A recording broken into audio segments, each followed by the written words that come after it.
Okay, hello mga Marinatics. Ayan, medyo nagkikrave tayo sa siopaw ngayong araw na to. So, samahan nyo ako kasi dito lang ata ako nakatikim ng medyo masarap na siopaw. Kaya tara, samahan nyo ako.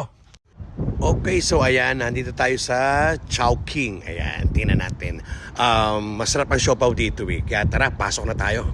Okay, so pasok na tayo. Okay, so nandito tayo sa loob. Okay, so ayan, okay, so ito na yung aming order. Ayan.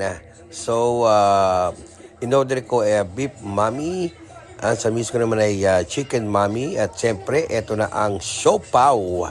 Ayan. At sinamahan ko pa ng okay, so ayan guys. Tapos na kaming kumain. So, nag-crave naman ako sa halo-halo. Kaya nag-order ako ng halo-halo. Okay. Okay, so ito na yung ating halo-halo. Uy, sarap. May ube. Okay, so ayan, busog na ako, pwede na akong umuwi at enjoy na naman ang aking tummy. Okay, so thank you guys for watching. Bye, God bless.